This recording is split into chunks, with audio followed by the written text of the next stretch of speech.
tama. Naglilingkod ng tama. Miyembro ng ALC Group of Companies. Mga lugar na pinuntahan ng ibang tao, mga produkto, serbisyo na rekomendado. Alamin sa Highly Recommended. Handa ka na bang lasapin ang mga kakaibang putahe na tanging sa Mindoro mo lang matitikman? Simulan natin yan sa sinaing na tulingan, isang bullet tuna at niluluto ng dahan-dahan sa palayok kasama ng asin at sampalok. Ang adobong wasay-wasay, isang espesyal na bersyon ng adobo na gumagamit ng wasay-wasay na isang uri ng shellfish na niluluto sa tradisyonal na timpla ng toyo, suka, bawang at paminta. Ang ube halaya ng sablayan naman ay isang matamis na panghimagas na gawa sa sariwang ube, kilala sa bayan ng Sablayan bilang espesyal na handa tuwing may pagdiriwang. Ang uok, isang exotic na pagkain sa Oriental Mindoro. Ito ay mga coconut worm na tradisyonal na sinangag ng mga mangyan. Bagamat kakaiba sa paningin, ito ay may natatanging sarap. Seaweed Canton, isang inobatibong putahe na nagsasama ng pansit canton at sariwang seaweed, nagbibigay ng kakaibang twist sa tradisyonal na pansit. Kaya't wag nang magatubili. Puntahan ang Mindoro at hayaang ang mga natatanging lasa nito ang magdala sa'yo sa isang unforgettable experience. At yan ang ating highly recommended. Nakaaway mo ba ang boss mo dahil sa isang bagay na work-related? May issue ka ba sa kumpanya na work-related at di mo alam paano i-handle? Kung problema mo ay work-related, kinig, nood at follow na sa DWIZ Work-Related. Kasama ang motivational speaker ng Pilipinas, si Lloyd Luna at ang kanyang mga expert na mga bisita sa DWIZ, Sabado, 3 p.m. Kayang-kaya mo ang kahit na ano kung ikaw mismo ang gagawa nito. Let's learn new things sa DIY Do It Yourself. Napapadalas na ang mga nagtatrending na road rage incidents sa social media. Ayon sa Land Transportation Office, ang pangunahing dahilan nito ay ang matinding traffic na sinabayan pa ng pagod at gutom. Kaya narito ang mga dapat mong tandaan habang ikaw ay bumabiyahe sa daan. Una, paghandaan ng biyahe papunta ka man o pauwi. Dapat maglaan ka ng sapat na oras kung gusto mong makaiwas sa traffic o rush hour. Ikalawa, ang sarili ay ikalma. Kung ikaw ay may problema, isantabi mo muna ito. Subukan mo ring makinig sa relaxing music habang ikaw ay nagmamaneho.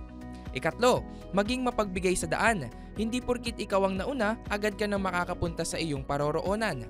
Ikaapat, maging magalang at disenteng driver. Iwasang bumusina ng bumusina at huwag umasta na parang ikaw ang hari ng kalsada. At ikalima, palaging magbaon ng mahabang pasensya. Tandaan na makipag-usap ka rin ng maayos kung sakaling magkaproblema. Gets mo ba? Sige nga, do it yourself! Nagkalat ang mga peking balita, mga peking produkto, peking seller, mga panlulokong gusto lang kumita ng pera at minsan buhay ang kapalit sa hangarin ng DWIZ na ibigay ang tamang balita, tamang paglilingkod, hatid sa bayan ang bawal ang peke. DWIZ Fact or Fake. Abangan sa DWIZ News Nationwide, DWIZ News FM, DWIZ News TV at Aliw Channel 23 Nationwide. Ikalat ang tama, bawal ang peke. DWIZ Fact or Fake. Mga lugar na pinuntahan ng ibang tao, mga produkto, serbisyo na rekomendado. Alamin sa Highly Recommended. Halina tuklasin sa isang whirlwind tour ang Lucena City. Una na dyan ang makasaysayang Lucena Cathedral, isang baroque gem mula pa noong 1884 na patuloy na nagbibigay ng inspirasyon sa mga deboto at turista. Sunod, damhin ang malinis at luntiang vibe ng Perez Park, kung saan pwede kang maglakad, mag-picnic o mag-relax habang tinatanaw ang monumento ni Manuel Quezon. Para naman sa beach vibes, tara na sa Dalahican Beach, perfect sa fishing at maagang sunrise strolls. At para sa kakaibang spiritual o retreat feel, malapit sa Lucena ang Kamay ni Jesus Shrine sa Lukban. Hindi lang simbahan, kundi healing sanctuary din. Kaya't ano pang hinihintay mo? I-ready na ang iyong camera at i-experience ang puso ng Lucena. At iyan ang ating highly recommended. 23 ka na, no? Pilipinas, 23 ka na. Saan ka man, kailanman, pwede nang mapanood ang Aliw 23 Signal Channel 23. Malinaw, maliwanag, balita, impormasyon at mga programang ginawa para sa Pinoy. Saan man sa Pinas. Ang Aliw 23 ng Aliw Broadcasting Corporation ay nasa TV mo.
Mga hosts, anchors at panauhin lamang at hindi pananaw ng mga producers at ng pamunuan ng DWIZ News, Aliw Channel 23 at Aliw Broadcasting Corporation.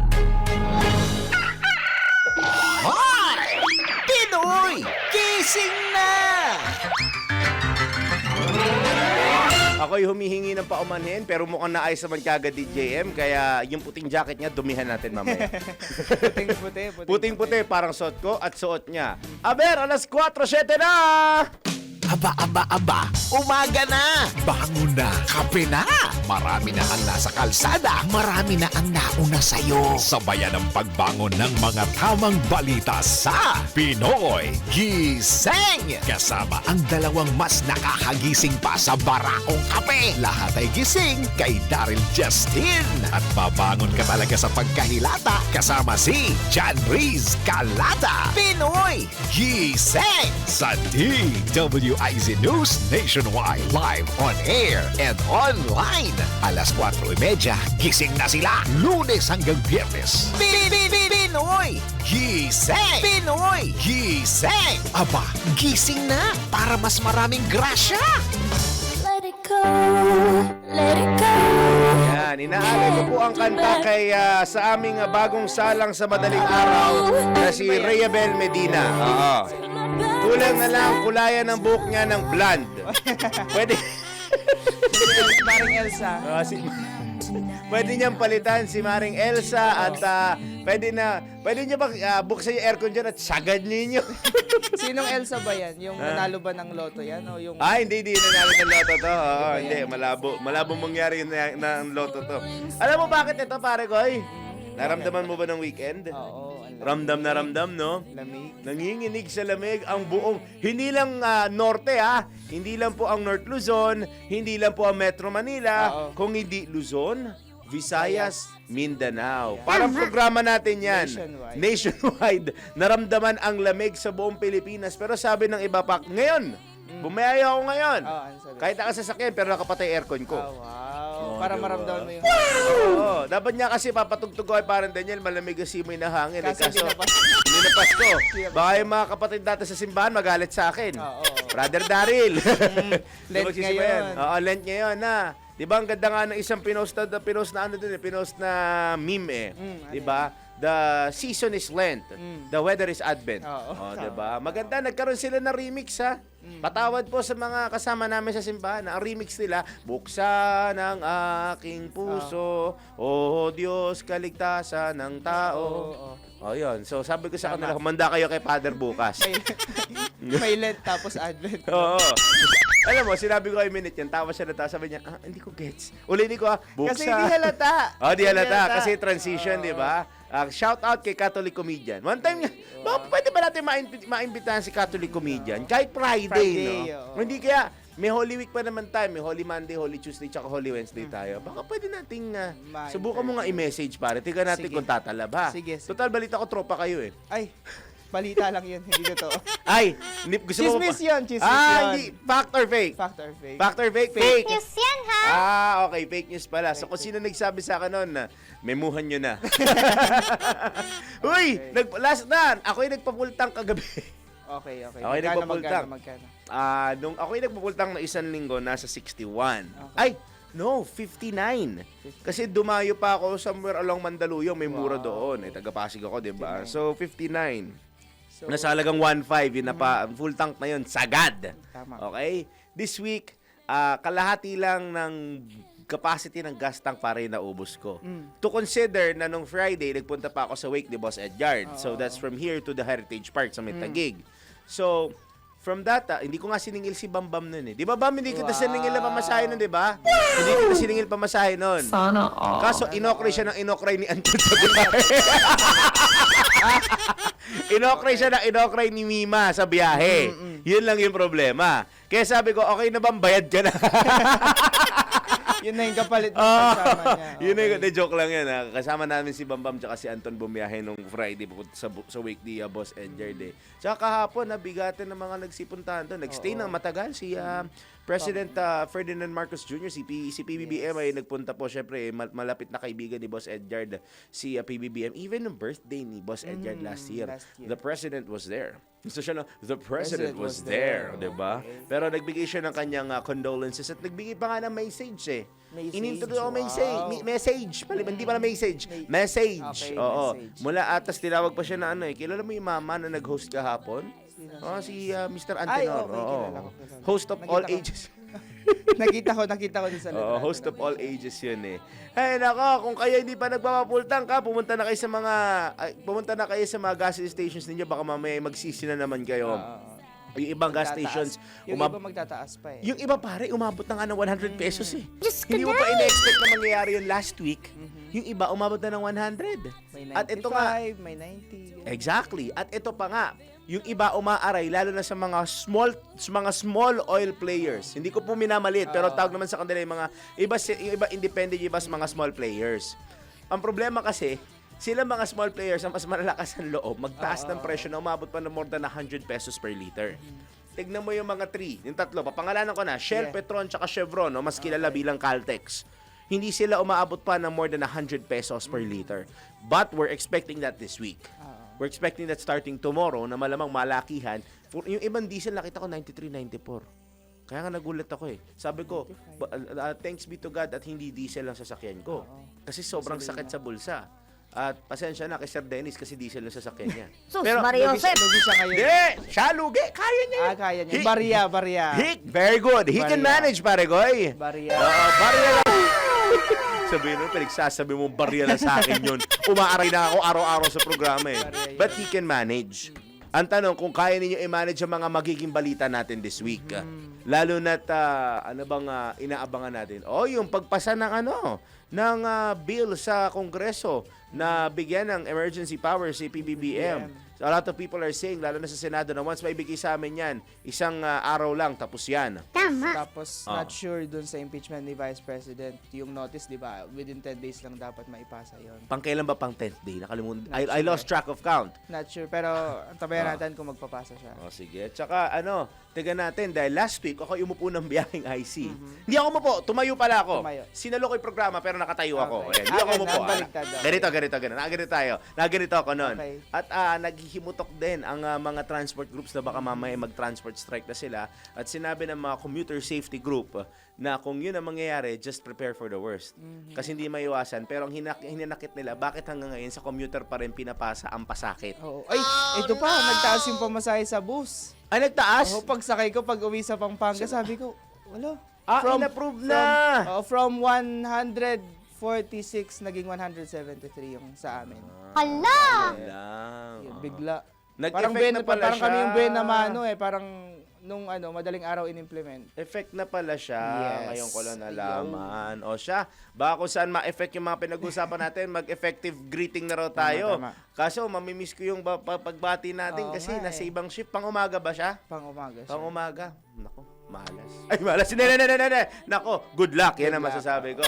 Oy, magandang umaga. Monday morning po sa inyo lahat. Talaga bang nanginginig pa kayo dahil sulitin nyo na po ang amihan? Mamaya tanongin natin sa Pag-asa kung meron pa ba today at meron pa ba in the coming days kasi yan nagsasabi Tuesday or Wednesday. Nako, magpapawis na naman ang buong bansa. Tama. And itong malamang Friday, Saturday, and Sunday, malamang yung iba sa iyo late gumising dahil nga malamig. Sarap At matulog. malamig pa rin naman ho ngayon, pero hindi kagaya ng mga nakaraan. Pero mo 17 degrees, Metro Manila. Tama. Parang feeling ko sa tanang buhay ko, first time ko narinig na nagbagyo like talaga ang temperatura natin. Ay, Eh. ma-share ko lang. Sige. Gusto ko ma-timingan parang Daniel yung The Gold Never Bothered Me Anyway. Para doon ako doon kami magpapakilala. Sige. Kanina lang, di ba, malamig. Nanaginip ako. Ano nagparginipan mo? Pag nagsasalita ako, may usok. Ay, wow! Parang nasa Baguio. Bagyo. Alam mo, pag kay Anton mo sinabi yan, sabihin niya sa'yo, oh, meron kayo noon sa North Korea. Ay, meron ba? Parang ganyan. Nasa na ba yan? Gusto ko mapapano yan eh. Ayun na. Let it go. Ay, dapat titig ka sa mga balik namin ni Riz. Itaas mo yan. Talaga naman, dahil nakaligo po kami hanggang alas 6 tayo na morning sa inyo paboritong habit sa DWIZ at New Channel 23. Ito po ang Pinoy Gising. Hoy, Shasday, gising! Pinasa kay Shasday. Gising ka na!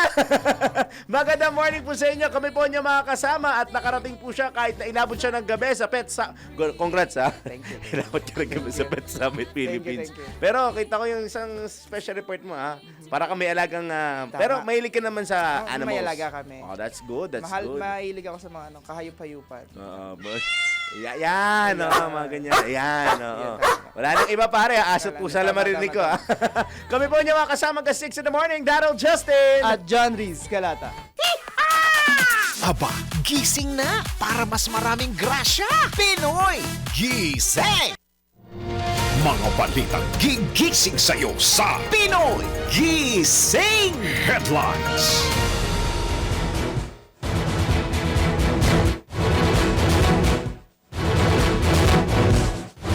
Wala nababanggit pero po ngayon po ay panibagong linggo, panibagong araw po ng Lunes, ikalabing-anim na po sa buwan ng Marso taon 2026. Nangangalahati na po tayo ng buwan. Narito po ang ulo ng mga nagbabagang balita.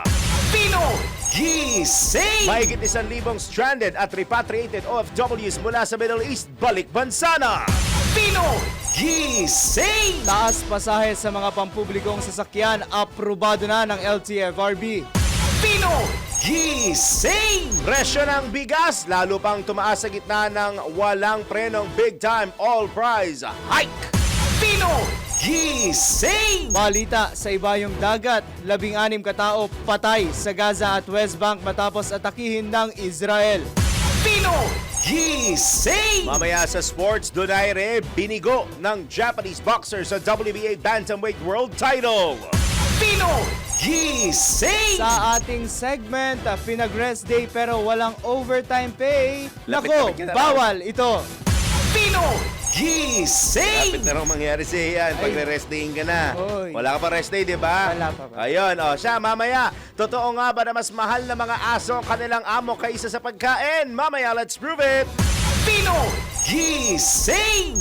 At sa isa pang segment, mga nakatenggang road projects sa Eastern Visayas hindi na itutuloy dahil wala ng pondo. Alamin kung yan ay fact or fake. Pinoy Gising! At sa showbiz, Eman Bacosa Pacquiao bahagi na ng Never Say Die GMA Prime Action Drama. Lahat ay gising kay Daryl Justin at babangon ka talaga sa pagkahilata kasama si John Riz Galata. Pinoy Gising!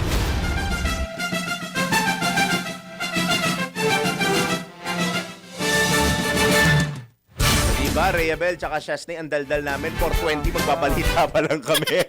Puro banter eh. Puro banter. Okay lang kasi 2 oras. Tama. Tama. Interview ngayon. Tama. Oo, saka na interview. 4:20 na po ng morning. Dako na tayo sa nanggigising ng bubulabog ng bubulahaw ng gugulat na detalye ng mga balita. Pino Gising! Nasa mahigit 1,300 overseas Filipino workers na mula sa Middle East ang nakabalik sa Pilipinas sa gitna ng nagpapatuloy na tensyon sa rehiyon. Mula March 5 hanggang 14, nasa 1,022 OFWs at 293 dependent na ang sumailalim sa bagong Pilipinas Repatriation Program ni Pangulong Ferdinand Marcos Jr. para matiyak ang ligtas na pagpapauwi sa mga Pilipinong naiipit sa digmaan sa gitnang silangan. Ayon kay Migrant Workers Secretary Hans Leo Kakdak, inuuna ng pamahalaan ng mga Pilipinong nasa high-risk areas, may karamdaman o iba pang humanitarian concerns. Alinsunod sa direktiba ng Pangulo, tiniyak ng DMW ang tuloy-tuloy na koordinasyon ng pamahalaan upang matulungan ang mga apektadong OFW at matiyak ang kanilang kaligtasan at muling pagbangon. Kaugnay nito, nabatid at 343 distressed at stranded OFWs naman ang dumating kahapon ng umaga mula sa Riyadh sakay ng ipinadalang government-chartered flight ng pamahalaan. Pino Gising! Handang magbigay ng komprehensibong serbisyong pangkalusugan ng Department of Health para sa mga overseas Filipino workers na kabilang sa repatriation mission sa Middle East. Ayon kay Health Undersecretary Gloria Balboa, titiyakin ng gagawaran na matutugunan ang lahat ng medical at psychological needs ng mga repatriates sa kanilang pagdating sa bansa. Sa bawat bugsuan niya ng mga nagbabalik na manggagawa, nagpapadala ang DOH ng medical team sa mga holding area at hotel para magsagawa ng agarang evaluation. Kabilang sa ipinamamahaging tulong ng ahensya ang mga libreng gamot at mental health support tulad ng psychosocial counseling para sa mga dumaan sa trauma. Maliban dito, tiniyak din ng DOH na magiging prioridad ng zero balance billing sa mga government hospitals ang lahat ng pasyente, kabilang ang mga buntis at may malalalang sakit gaya ng cancer. Pino Gising! Ito yung binabanggit mo kanina, yung Yun, pasahe. Oo. Nagulat ako dyan eh. Pasakit, pasahe. Yun ang bagong tawag ko Tama. ngayon. Kasi totoo naman na pasakit yung dagdag pasahe sa mga kababayan natin. Pasakit na rin commuter. yung gasolina din naman. Sana kasi. din nakikita ng mga employers na taasan na dapat na sahod. Ayun. It's about time. Tama. May pinaparinggan ka na Ay, Hindi, nagsasabi ako on Hindi, behalf in general kasi Oo. nagmamahal na yung mga bilihin. Oo, Ako na lang yung di minamahal. Pwede ba mag-walk out? Muhugot niya May eh. hugot, may hugot. Hindi, ako kasi Ikaw, wala. nandyan si ano. Nandiyan si Minet, wala akong Minet, problema. oh, diba? Oo. Si Paren Daniel. Ay pare, banding kayong dalawa. Hindi, wag na. Wag na. Hindi, babanding kayo. Babanding Hanapin namin kayo. Oo. Total, konting hintay na lang. Paring JM, di ba may countdown na nilalabas para kay Papa Jackson? Pwede mo nga ilabas saglit yon kasi gusto ko manawagan eh. Mananawagan ako doon sa countdown. Alam ko may countdown na nilalabas na cute na maliit doon eh. Nasa, ayun meron na lamang tayong 21 days to go. O sakto sa inyong dalawa, 21 days to 21 days. Oo. Ilalagay ko na yun sa kalendaryo. Itatapos sa kalendaryo nyo kasi after 21 days, Ayun. ayun, oy, bagay sa'yo pare. Ay, baliktad. Bagay na bagay tignan sa'yo Yan. para malaman after 21 days, isasalang ka para magkaroon, para mahanapan ka. Live guest, hindi ako tatawag. Dito mismo ako. Mananawagan, tinutulog na ako dito. Guguloy mo si Papa Jack sa programa niya, Papa Jackson. Oo. Hindi tatawag, dito talaga ako. Tapos palit kayo ni Daniel. Ikaw Oo. yung upo doon pagka, hindi. Pag guys turn niya, ako yung magte-tech doon. Tama. Tapos siya yung mananawagan dito. Kasi nung Valentine's Day, hinahanapan niya ako ng para sa kanya eh. Sabi ko, pare, ang hirap ata nun. Kasi hindi ako ganun ka-powerful eh. Sabi niya, di ba sir, DJ ka naman sa home? Sabi ko, oo nga pala, no? 21 days na lang. Meron pa kaming time para mag-practice doon. Tuturuan niya ako. Pare, si Riz na bala magturo sa'yo mga sasabihin mo on air, ha? Para sigurado. Pero siya yung bahala magtuturo sa akin. Oo naman, walang problema. Tama, ayan. Bukas ba kalawa, wala na kayo pares dito. Sana lang sa iba pang detalye ng mga balita. Kasi naman, pagmamahala ko sa tayo napunta. Aprobado na po ng Land Transportation Franchising and Regulatory Board o LTFRB ang taas pasahe sa mga pampublikong sasakyan. Nilinaw ng LTFRB na sumasa ilalim pa sa justification sa Department of Transportation o DOTR kung magkano ang ipatutupad na dagdag pasahe. Kasi dali, wala pa pala eh. Aprobado lang na meron. Pero wala pang definite kung magkano. Pero meron na.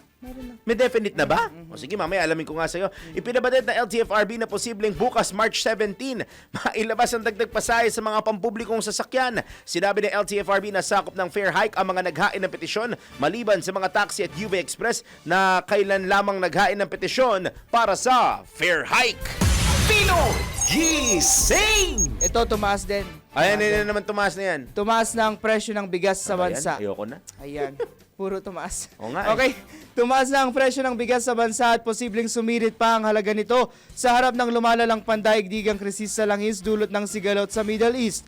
Batay sa tala ng ilang traders, umakyat na ng 2 piso kada kilo ang presyo ng bigas matapos ang unang bugso ng oil price hike nitong nakaraang linggo at inaasahan pang tataas dahil sa nakaumang na 20 pesos na dagdag sa presyo ng gasolina kada litro. Nauna nang inihayag ng Department of Agriculture na posibleng direktang maapektuhan ang presyo ng bigas sa pagtaas ng presyo ng langis dahil ginagamit ang fuel sa pag-aani, paggiling at transportasyon. Ayon kay Orly Manuntag ng Grains Retailers Confederation of the Philippines, nagkaroon din ng pagkaantala sa delivery ng bigas dahil sa mahal na gasolina habang umabot hanggang 30 pesos kada kilo ang farm gate price ng palay nitong mga nakaraang buwan. Dagdag pa ni Manuntag, tumaas din ang gasto sa pag-aangkat ng bigas matapos dumoble ang freight cost mula $20 hanggang $50 kada metric ton dahil sa mahal na langis. Pino Gising! Eh, ang tanong, yan po, kami po ay may question of the day ngayon sa Pinoy Ano Gising. ating question of the day natin? Habang nagmamahalan po ang presyo ng mga bilihin, sino pong willing magmahal kay John Rix Calata? Pakiiwan po. Parang pang home yan. Parang pang-home. Parang pang morning show sa Parang- kamera, no? Tagalog personal. version. Oo. Oh. Text lang po kayo. Parang pang wake up call yun. Pang wake up call. Para magising tayong lahat. Tama. Ay nako, unang bugso po yan ang ating balitaan. Ngayon po panibagong araw po ng Monday, March 16, 2026. Wakey, bangon na po kayo dahil may sok pa po today. Sa Friday pa ang holiday. Ha? Huwag muna kayo magre-relax dahil kailangan mo nang kumayod. Lalo na yung government na nakapag-enjoy ng 3 araw na Tama. bakasyon. Wow, 3 araw ang Anong weekend. masasabi natin doon? 1, 2, 3. Sana all. all. Tingnan natin, baka Friday pwede tayo mag-buy Zoom. Pwede kaya yun? Tingnan na. Balay mo, baka pwede. Reneg. Rinig ba? Reneg. On air na, nag-time check si Daniel. Rinig ba ako? Mic check. Ay, alas 4:27 na po pala ng morning. Iba pa mga balita sa pagbabalik ng Pinoy Gising! Tuloy po ang ating balitaan at informasyon sa Pinoy Gising sa DWIZ at Rio Channel 23. Sa oras po natin, alas 4:31 na po ng Monday morning. Dakuan natin muna itong factor fake natin. Yung mga nakatenggang road project sa Eastern Visayas, hindi na daw po itutuloy dahil wala ng pondo. Ha? Nako, naman tayo sa itetenga niya, masisira tapos panibagong gastusan na naman. Pero kung totoo ba yan o hindi, alamin natin dito sa Fact or Fake. Isa sa pangunahing gamit ng buwis ng bayan ay ang pagpapaganda at pagpapaayos ng mga kalsada. Mahalaga sa araw-araw na buhay at maayos na transportasyon. Pero kamakailan, kumalat ang balita na may mga road projects sa Eastern Visayas na nakatenga at sinasabing wala ng pondo para tapusin. Fact or fake nga ba ito? Alamin mo na kung tama o mali, kung totoo o hindi. Walang peke. DWIZ, Fact or Fake. Ayon sa ulat, inatasan ni Pangulong Ferdinand Marcos Jr. ang Department of Public Works and Highways na tapusin ang mga putol-putol na priority road projects sa rehiyon upang mapagaan ang araw-araw na biyahe ng mga motorista at commuter. Ayon kay Secretary Vince Dizon, nagkaroon ng pulong ang pamahalaan kasama ang mga lokal na opisyal mula Samar at Leyte upang talakayin ang pagpapabilis ng implementasyon ng mga proyekto at infrastruktura. Sinabi ni Dizon na kabilang sa prioridad ng administrasyon ang mga kalsadang nag-uugnay sa 3 probinsya ng Samar, pati na rin ang mga mahalagang proyekto tulad ng kalsada sa Loop de Vega na may kaugnayan sa anti-insurgency efforts ng Armed Forces of the Philippines. Maraming mga priority roads connecting the 3 provinces of Samar. Also yung connection from Eastern Samar to Basay na 8 kilometers na lang ang kulang. Pa-prioritize natin yung mga yan next year. And yung mga ibang mga priority roads natin, lalong-lalo na yung anti-insurgency efforts ng ating AFP. No, na talagang priority ng ating Pangulo. Dagdag pa niya, malinaw ang pangako ng Pangulo na hindi lamang sa Samar kundi sa buong Region 8 ipatutupad ang mga planong proyekto sa infrastruktura. So ang commitment ng Pangulo sa kanila, ang commitment ng Presidente sa hindi lang sa Samar kundi sa buong Region A is we will finally implement all these projects. Wala na nga bang pondo? Fake! Inaasahan ng pamahalaan na ang pagkumpleto ng mga proyektong ito ay magpapabilis ng transportasyon, magpapababa ng gasto sa biyahe at magpapalakas ng ekonomiya sa Eastern Visayas. Para sa Fact or Fake, Angelo Bainyo, nagbabalita ng tama, naglilingkod ng tama. Huwag magpapaloko, huwag magpapagancho, huwag magpapaskam. Bawal! Bawal ang peke. DWIZ, Fact or Fake. Pinoy Gising! Sa pagpapatuloy ng iba pa natin mga balita, tiniyak ng Department of Agriculture at Food Terminal Incorporated na sapat ang supply para sa programang 20 Bigas meron na ng pamahalaan. Ito'y kasunod ng pagdagsa ng mga mamimili sa ilang distribution sites ng programa na nagdulot ng mahahabang pila. Ayon po kay Agriculture Secretary Francisco Tiularaw Jr., patuloy ang National Food Authority o NFA sa pagkiling ng palay para mapunan ang supply sa mga Kadiwa Center at iba pang distribution sites. Samantala nanawagan din ng DA at FTI na huwag abusuhin ang 20 pesos kada kilong bigas program at hinikayat ang publiko na bumili lamang ng sapat para sa pangangailangan ng kanilang pamilya. Pinoy Gising! Sa kaugnay na balita, pinangangambahan ni dating magsasaka Party List Representative Argel Cabatbat ang posibleng pagkakaroon ng ghost farmers o fishermen sa ipamamahaging ayuda ng Department of Agriculture para sa mga apektado ng matinding pagtaas ng presyo ng mga produktong petrolyo.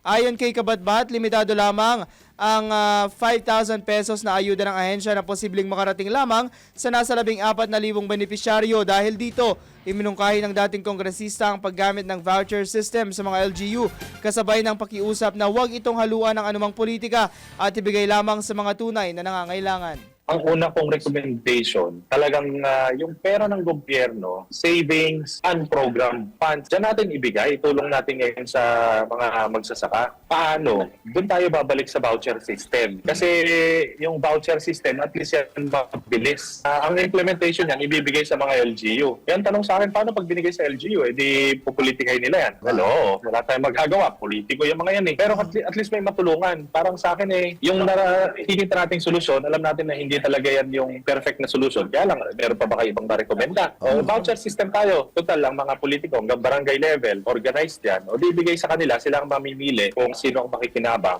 Pakiusap na lang natin sa mga politiko. Baka naman pwedeng wag muna natin politikain ngayon. Kung sino talaga nangangailangan, hindi yung kung sino yung mga kamag-anak nyo, o kung sino yung mga supporters nyo.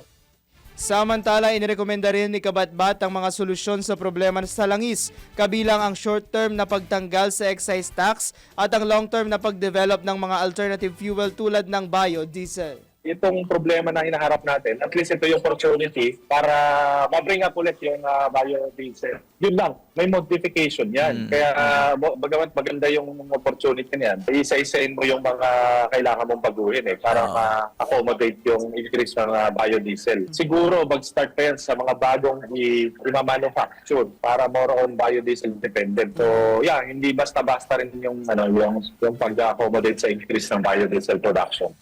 Yan po ang tinig ni dating magsasaka Party List Representative Argel Cabatbat sa panayam ng DWIZ. Pinoy Gising! Sa oras po natin alas 4:37 ng morning, parang Daniel, it's that time. Tanggap tayo na sunod-sunod na mga reports. DWIZ Patrol Report. Tax relief sa produktong petrolyo dapat daw inclusive at hindi dapat limitado lang sa diesel. Ang detalye po mula Kapatrol 19, Celi Ortega Bueno. Nanawagan si Senator Erwin Tulfo na gawing inclusive ang panukalang suspension ng excise tax sa produktong petrolyo. Ito'y para hindi maiwan ang nasa 8.5 million na Pinoy na gumagamit ng motorsiklo araw-araw. Nagbabala si Tulfo laban sa paglimita ng tax relief sa diesel lamang. Git ng senador, sana'y huwag iwanan ang mga nakamotorsiklo na gasolina ang gamit nila, kaya hindi pwedeng limitahan lang sa diesel ang suspension ng excise tax. May 8.5 million Pilipino anya ang gumagamit ng motorsiklo araw-araw para pumasok sa trabaho at ikabubuhay. Bilang tugon, tiniyak ng Department of Finance Undersecretary Carlo Adriano na isasama ng Development Budget Coordination Committee o DBCC at Department of Energy ang panawagang ito sa kanilang rekomendasyon sa Pangulo para sa isang holistic view ng panukala. Ito sa Patrol 19, Cel Ortega Bueno para sa Impila Metodong Lakas sa DWIC. Nagbabalita ng tama, naglilingkod ng tama. Kapag may bagong balita, naka-on air, agad-agad, DWIZ Patrol Report! Ayun nga, mag-abiso na tayo as early as now na ngayon po, ngayong araw po, hahatid sa huling hantungan ang mga labi ng minamahal naming chairman na si Boss D. Edgar A. Cabangon, si Boss Diak. Magaganap po yung misa mamaya alas 2:30 ng hapon.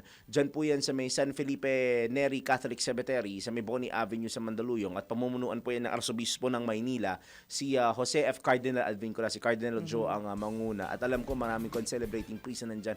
Ako nasayangan niya nung isang beses Dapat inisip ko nung Thursday last week pupunta. Sakto nagmisa ng alas 8 ng gabi si Father Dave Concepcion. One of a good friend of mine and one of my favorites ika nga. Pero nung Friday sulit din naman. Ang namisa, isa sa mga butihing kaibigan nila, butihing kaibigan din ni Boss Benji, ni Boss BVR, si Balanga Bishop Rufino Sescon Jr., si Bishop June. Dating parish priest ng Quiapo Church. Yes, oo, ang dating rektor at kuro paroko po, ng Quiapo Church. He was there, tapos may concelebrants din. A lot of tributes were given to Boss Diak. Kaya hindi ko lang alam kung this morning meron pa, pero mukhang nagpe-prepare nata. It's private time na for the family.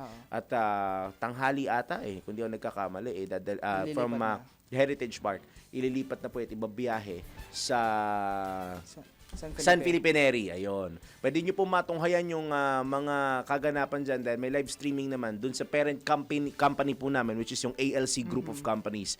I-follow tsaka i-like nyo lang po yung kanilang Facebook page at may live streaming naman silang gagawin doon para dito sa sa final day, final hours ni Boss Edgar bago siya ihatid sa kanyang huling hantungan. At again, nakikiusap po kami na isama niyo po si Boss Edgar sa mga panalangin po ninyo for today, for the eternal repose of the soul of our dear and beloved boss, no? Sana we are really claiming that he's already with Amba. Magkasama na po sila sa langit at mamaya pagtatabihin sila sa kanilang final resting place ika nga. Okay? Sige. Mukhang meron nata, pare ko. Papasukin mo na yan. Sige, kaya mo yan. Sabi ko, papasukin mo. Akala ko pare ko. Mapaisip siya. Akala ko pare ko kasi si Golden High. Ninintay ka niya. Okay, so ipapasok ko na. Yan, tanggap tayo ng Metro Patrol. Metro Patrol reports! Okay, price monitoring tayo at ulang tips ito nga, sa Pinoy Gising. Ayan, dyan mula sa Sangandaan Market, Caloocan, Malabon Central Market, kompleto. Agora Market, Navotas, Gulayang Bayan Market, Valenzuela, Basta nasa kabilang Monday. linya. Yes, Basta kompleto. Monday, kompleto. Nasa kabilang linya, Mama Beth Samson. Good morning, Mama Beth. Yusek, good morning! Yes, good morning, Daryl. Good morning, syempre, John Riz. Sa apat na palengke, nakakalungkot lang dahil halos 2 pwesto lang ang nakakita ko ng 40 na presyo ng bigas dito sa may Valenzuela. And the rest ay from 45, 50, 53, 58, 60 hanggang 65 pesos ang kilo ng bigas. Ngayon sa baboy, nananatili pa rin may mabibili kayong 350 na kasing, bike, laman, at giniling sa halagang 350 pesos per kilo. Samantalang ang special ribs ay 340, ang liempo 380, ang manok 180 hanggang 190 pesos per kilo. Itong ating isda, ang bangus 220 hanggang 340 ang isang kilo. Tang tilapia 160 pa rin kada kilo. Ang gulunggong 300. Espada, dalagang bukid, asuhos at bisugo 300 hanggang 320 pesos per kilo. Ang sapsap 220. Ang pusit kalawang 280 hanggang 320 per kilo. Ang hipon, depende sa laki, from 280 hanggang 550 at may tumpok din 100 piso. Ang ulo ng maya-maya 200. Ang laman ng maya-maya 240. Masarap isigang sa miso. May mga isda na nakatumpok sa halagang 100 piso tulad ng matambaka, lapad, sinilyase, dulong at alamang. 100 piso kada platito, may 3 hanggang 4 na piraso. Sa gulay naman, ang repolyo 60 pa rin per kilo, ang sayote tumaas na ng 5 piso, 40 na ngayon. Ang patatas 70, peche bagyo 50, 150 pesos ang kilo ng carrots, ang laban ng 60 ginagamit sa sinigang yan. Ang bagyo beans 100 per kilo, bell pepper 160, ang kamatis hindi na 35, 40 na kada kilo. Samantalang ang sibuyas na pula 100 at ang puti 90 per kilo, ang bawang 140 140 per kilo. Chicharo 150. Ito namang ating siling labyo o siling labuyo ay 180 kada kilo niya, malalaki na yan. Ayan, para naman na sa ating ulam tips, may pambili, hindi alam kung ano lutuin. On a Monday, sinigang na baboy, nilagang baboy, mechado o minudo. Ito naman ang ating sa isda, sweet and sour fish, sinigang na bangus sa bayabas, paksiw na galunggong, pritong isda, pinangat sa kamatis na sapsap, ginataang tilapia. Sa gulay naman, pwede mag-chop suey, pakbet, laing, ginisang sayote o kahit anong gulay pwede nyo igisa, haluan nyo ng hipon or baboy. Sa manok, ito, tinwalang manok, kaldereta, apritadang manok, adobong manok, at ang walang kamatayang hindi pinagsasawaan, mapabaon, mapaulam ng mga kids at ng mga bagets at mga may edad. Itong ating Daryl's Fried Chicken o ang ating DFC, dinigay na siya. So, busog na siya. Ayan, para sa ating ulam tips sa Pinigising on a Monday, Mama Beth Samson ng DWIZ, nagbabalita ng tama at anumang panahon, nagbabudget ng tama. Back to you guys! Gising! Parang iba stasyon natin. Anumang panahon, anumang ano. Ano yan? Tapat kaming maglilingkod. In the service of... Ay, mali. Hindi, iba yun. Sorry. Iba Pang station yun. Iba yun. Doon sa mga Original ka-family natin yan, ha? Original yung kay ka-family. Original yung kay Mama Pero Beth. original kay Mama Beth, yung nagbabudget ng tama. Walang makakatalo dyan. Sa kanya na yun. Sa kanya na yun. Bago tayo mag-break, tanggap muna tayo na isa pang report. DWIZ Patrol Report. Si PBBM, gaya na nabanggit ko ata kanina ito, bumisita po sa huling lamay ng ating minamahal na chairman na si Boss D. Edgar A. Cabangon. Report mula kay Patrol 45, Raul Esperas. Pinangunahan ni Pangulong Bongbong Marcos ang huling lamay ng chairman na si Edgar Cabangon Chua dito sa Heritage. Sa mensahe na binigay ni Pangulong Marcos, sinabi nito na tunay na kaibigan si Chairman Dominic Edgar Cabangon at maging wala pa man sila sa pwesto ay natiling kaibigan ng pamilya Marcos ang pamilya Cabangon sa pamuno ni Chairman Edgar. Ang huling lamay ay ginaganap dito sa Heritage Memorial sa Taguig City at inaasahang dumalo rin ang iba pang mga politiko, mga malalapit na kaibigan, kamag-anak at iba pang mga business partner ng yumaong si Dominic Edgar Cabangon. Live and direct buhat sa Heritage Memorial Park, Raul Esperas, Patrol 45, nagbabalita ng tama, naglilingkod ng tama sa Impilo Metodo Rocas, DWIC. Kapag may Ngayon naman, ronda tayo sa probinsya. Ronda Probinsya! Mega Fishport itatayo ng BIFAR sa bayan na Masantol sa Pampanga. Mula Central Luzon, naritong report mula kay Kuyang Johnny Gole. Kuyang Johnny, good morning! Yes, magandang umaga. Isang state-of-the-art multi-million pisong modern fishport itong nakatakdang itatayo ng Bureau of Fisheries and Aquatic Resources sa Philippine Fisheries Development Authority dito sa bayan ng Masantol sa Pampanga. Ito ang inanunsyo ni na Pampanga 4th District Representative Ana York Bundok Sagom at Masantol Pampanga Mayor Danilo Ginto matapos itong ocular inspection sa lugar na siyang pagtatayuan ng proyekto kasama itong siglin na pangalapan ng General Manager nitong PFDA. Ito ay itatayo malapit dito sa ongoing construction ng multi-billion pisong Pampanga Delta Bridge sa kahabaan ng Pampanga River na nasa boundary ng Pampanga at Bulacan. Ang nasabing lugar ayon dito kay Mayor Gento ay napili dahil sa akmang lokasyon nito para mapabilis at mapadali para sa mga mangingisda na maihatid at maihatid paruot parito ang kanilang mga hangong seafoods at aqua products di lamang mula dito sa mga coastal towns ng Pampanga at Bulacan. Kasabay nito, dinaraw din ni na Congresswoman Bondok itong kasalukuyang Santo Niño Fishport na nakita na nga ng kalumaan at nangangailangan na ito ng major rehabilitation kapag natapos niya itong mga at mag-operate na itong bagong mega fishport dito sa bayan ng Masantol. Tiyak na makapagdudulot ito ng paglago ng ekonomiya lalo na sa fishing sector at dagdag na trabahong mabubuksan para sa mga local residents at ikaapat na distrito ng lalawigan ayon pa sa kongresista. Mula dito sa Gitna Luzon, ito si Johnny Gole, Central Luzon Patrola, nag-uulat sa Pulang Metodo Lakas, DWIC, nagbabalita ng tama, naglilingkod ng tama.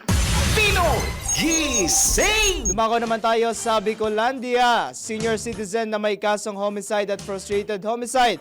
Arestado ng Karamuan Municipal Police. Detalye mula kay Melvin Machado. Nahaharap sa kasong homicide at frustrated homicide ang isang 60 years old na si alias Sani, magsasakat residente ng barangay Malabog, Karamuan, Camarines Sur. Naaresto ng tracker team ng Karamuan Municipal Police Station katuwangan General Trias Component City Police Station ang naturang suspect dakong alas 10:30 ng tanghali kahapon sa General Trias Cavite sa ikinasang Upland Manhunt Charlie ng Karamuan PNP. 120,000 pesos ang inarekomendang piyansa ng korte para sa kasong homicide, habang 72,000 pesos naman para sa kaso nitong frustrated homicide. Sa pagbiberipika ng mga otoridad sa e-warrant system, lumalabas na meron pa ito nakabimbing warrant of arrest para sa paglabag sa Presidential Decree 1602. Kasalukuyang hawak kayo ng Karamuan PNP ang naturang akusado. Ito ang Ronda Patrol, Melvin Machado para sa Impilang May Todong Lakas, DWIZ. Nagbabalita ng tama, naglilingkod ng tama. Gising! Ngayon naman, kung kayo ay kagaya ni John Riz Calata na pinag-rest day, hindi ka pala pinag-rest day, pinag-overtime ka pala, no? Eh, bayad naman. Pinag-rest day po ba kayo pero walang overtime pay? Nako, alamin natin kung ano bang kahihinatnan ninyo sa ating NBI. Nako, bawal ito. Alamin kung bawal o hindi. Dahil kung di mo alam to, kaso ang kakaharapin mo sa NBI. Nako, bawal ito. Pinag-duty sa rest day pero walang overtime pay? Nako, bawal ito! Sa isang kumpanya, may mga panahon na kahit rest day mo, no choice ka kung hindi mag-duty, lalo na kung kulang kayo sa tao. Pero paano kung pinapasok ka na nga ng biglaan, tapos thank you lang pala o hindi ka babayaran? Nako, alam mo bang labag sa batas yarn? Alinsunod sa Labor Code of the Philippines, responsibilidad ng isang employer na bayaran ang overtime work ng isang empleyado, lalo na kung labas ito sa kanyang regular work schedule. Ayon sa batas, para sa additional work days at kung walang holiday, ang isang empleyado ay nararapat bayaran ng kanyang regular rate. Bukod pa ang karagdagang 25% kung nagtrabaho sa kanyang rest day. Kung bigla namang pinag-duty sa holiday, ang bayad ay magdedepende kung ito'y regular holiday o special non-working holiday. Ang sinumang empleyado na may ganitong employer ay maaring direktang magsampa ng reklamo sa Department of Labor and Employment. Kaya sa mga employer, hinay-hinay sa pagbibigay ng trabaho kung wala namang pampasweldo. Igalang ang karapatan ng bawat empleyado para hindi ka masabihan ng, nako, bawal ito. Gising! At para sa balita sa mundo ng showbiz, Eman Bacosa Pacquiao, bahagi na ng Never Say Die GMA Prime Action Drama. Detalye mula kay Mima Anton. Mga latest na pinag-uusapan, mga latest na pinagchichismisan. Pinoy Gising! Showbiz Spotted! Para sa aking balitang showbiz, parating na ang big guy. Nakatakda ng lumabas si Eman Bacosa Pacquiao sa GMA Prime action drama ng Never Say Die na pinagbibigyan ni David Licauco, Jillian Ward, Kim Jisoo at Rahel Birria. Bukod kay Eman, bahagi na rin sa serye bilang guest ang Pinoy Big Brother Celebrity Collab Edition 2.0, kapuso second big placer na si Hit Jornales. Matatanda ang sinabi ni Jillian na willing at open siya makatrabaho si Eman matapos aminin ng binata na crush siya nito. At iyan aking balitang showbiz para sa Impilang May Todong Lakas, DWIZ. Ako si Anton, nagbabalita ng tama, naglilingkod ng tama. Gising! Sabi sa'yo, konti na lang talaga eh. Konting pilit May pa. naglilingkod. Hindi mo May kasi ganun na eh. pinilit. Sabi ko, Oo nga. pilitin mo mag-live eh. Hindi mo Next na time, pilit na matindi. Kasi, medyo umaano na eh. hindi, tsaka may lumalabas na close eh. ata siya sa'yo. Hindi Santa Claus ha. Ay, May iba, close siya sa'yo na pag Oo nag-live nga. siya, handa ka dapat na ma-dog show. Ma-etchos. Oo, pag Mima. ma-etchos. Dadali, magandang umaga pa sa lahat na nakikinig sa atin online. Sino ba to? Gaya ni na Kuyang Nelson Malinaw. Good morning. Oo, si Mama Beth as usual, naka-monitor. Si Mama Erna, napakaaga naman ni Mama Erna. Good Every morning single po. day. Oo, good morning si Mama Erna. Si Mamang Marilyn Marlene Carpo. Carpo. Ngayon, Good akala morning po. ko may pinapabati siya. Seymour pala yung nakita ko. Seymour. Seymour. Pinuti pala yung Seymour. Sino ba pare Goy? Okay, ngayon ko lang nag-get. Naglo-loading Alam mo, talaga ako ngayon. Kanina pa siya sabog, pare. Nagkomentaryo kami bago magpalengke. Sabi ko, sige, pare ko, pasok mo na. Sabi niya lang doon sa prompter, Akala ko kasi pare ko si Boss Daniel. ituturo mo. Okay. Good morning din po kay Miss Susan Neronimo. Good morning. Nako. Natitignan ko. Tingnan mo. Pati cellphone. Nakahawa na siya. Ayan. Hindi, nagdadabog yung cellphone ko. nagdadabog. Ko kasi sinisi mo pa ako eh. Nagalit na yung cellphone ko. At may 20 billion viewers tayo sa YouTube Ayan, natin. wow. Talaga naman ang dami ng nanonood. Bakit Sa ba kami- Facebook, 15 billion. Ayan. Bakit mo ba kami pinapanood? Ay, si Mama Su pala. Oy, Mima Anton, si Mama Susan Neronimo Good nandito morning sa po. Pilipinas. Di ba nag-birthday yung hubby niya, tapos binati natin? happy Oh, Amber lang na spaghetti, masaya na ako. Oo nga. Baka may DFC din dyan. Baka may DFC to, Mama Bet, ha? Kami naman dito sa umaga, alam mo naman madali namang sabihan si Mama Su, nandyan lang din siya. Yes. Mama Su, kahit pa-breakfast na lang, masaya na kami doon. Sarap. Ay, welcome and enjoy your vacation dito, Mama Su, ha? And enjoy. kung madalaw ka, why not? Hope to see you very, very soon, di ba? Yes po. Ayan. Kaso pa rin, Daniel, pag umaga dumalaw, wala, tulog ka eh. Nakauwi na. Anyway, maraming salamat sa mga nakikinig sa atin at good morning sa lahat ng ating mga regional stations na nakahukap po sa atin ngayon. Kaya tayo napapakinggan nationwide, Luzon, Visayas at Mindanao. Ngayon po ay panibagong linggo, panibagong araw po ng Lunes, ikalabing-anim po sa buwan ng Marso taong 2026. Balikan natin ang ating mga headlines. Pino Gising! Halos 1,000 repatriated na OFWs wala sa gitnang silangan, ligtas nang nakauwi sa bansa. Pino Gising! Panibagong dagdag pasahe sa mga pampublikong sasakyan, asahan na bukas. Pino Gising! Presyo ng bigas apektado, bunsod ng walang prenong big time oil price hike. Pino Gising! Balita sa ibayong dagat, ang 16 katao patay sa Gaza at West Bank matapos atakihin ng Israel. Pino Gising! Mamaya sa Sports Donaire, pinigo ng Japanese boxer sa WBA Bantamweight World Title. Pino Gising! At para sa ating segment, totoo nga ba na mas mahal ng mga aso ang kanilang amo kaysa sa pagkain? Alamin natin yan sa Let's Prove It! Pino Gising! 4-year high school system, ibabalik na ng DepEd sa susunod na school year. Alamin natin mamaya kung fact or fake. Lahat ay gising kay Daryl Justin at babangon ka talaga sa pagkahilata kasama si John Riz Calata. Pinoy Gising!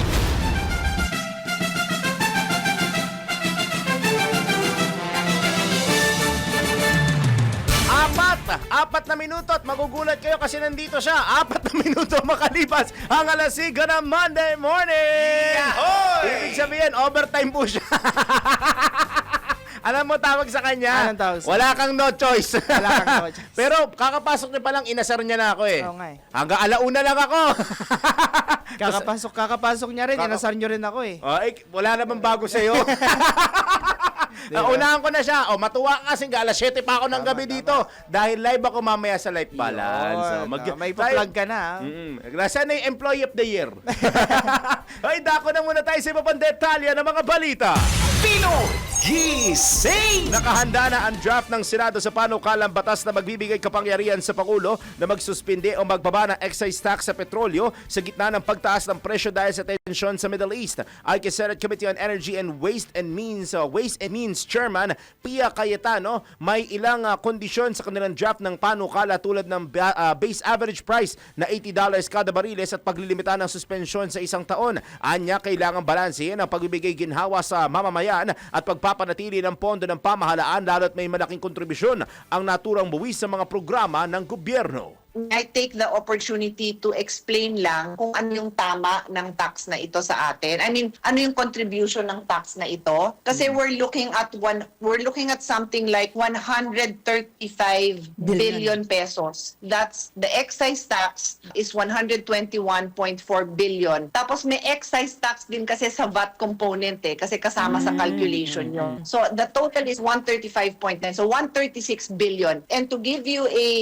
perspective, perspective of what is 135 billion po sa atin, kasi nagkakadaan lang natin sa budget a few months ago, di ba? Ang nasa ating General Appropriations Act for PhilHealth, 130 billion. So, halos buong budget ng PhilHealth yan, ha? O di kaya, let's look at a smaller part of healthcare. Ang budget ng PGH is almost 30 billion. So, sa 136 na to, 30 billion yan ang budget ng PGH. Samantala, iginit din ni Senator Cayetano ang posibleng pagbibigay ng Department of Energy o DOE ng mas malakas na kapangyarihan para sa mga mapang-abusong oil companies at pag-aaral sa oil deregulation law. Every lawmaker naman may have their opinion on these things. Pero ako at chairman, syempre kailangan open yung mind ko either way, di ba, sa pros and cons niyan. So when this came up during the hearing, sabi ko, step by step muna tayo. Let's address these emergency powers. And then, if need natin aralin natin yan. But it's not something that has to be acted upon overnight, similar to nangyayari na ito, medyo gusto nila overnight para the powers are there right away. Bigyan natin ng time na magkaroon ng medyo mas malawakan na discussion on that. But I'm always open to studying and revisiting policies. Especially kung matatagal na yung policies, dapat naman talaga i-revisit what have been the effects. Na-achieve ba natin yung effect? May change ba in the environment that now requires na iba naman yung policy natin? Open lang naman tayo. Yan po ang tinig ni Senate Committee on Energy and Ways. Hindi po waste ha, Ways and Means Chairman Pia Cayetano sa panayam ng DWIZ. Pinoy Gising! Pinaigting pa ng Philippine National Police ang pagbabantay sa mga gasolinahan matapos makarating sa kanila ang tigil operasyon ng ilan sa mga ito sa gitna ng krisis sa langis. Ipinabatid ni PNP Chief General Jose Melencio Nartates Jr.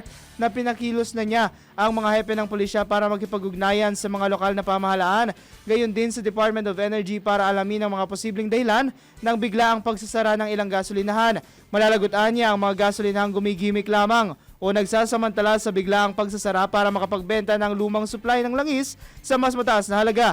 Magugunit ang nagpasaklolo na ang Department of Energy sa PNP para mahuli ang mga gasolinahang nagsasamantala sa sitwasyon sa gitnang silangan o nagtaas ng presyo ng oil products nang walang anunsyo mula sa DOE.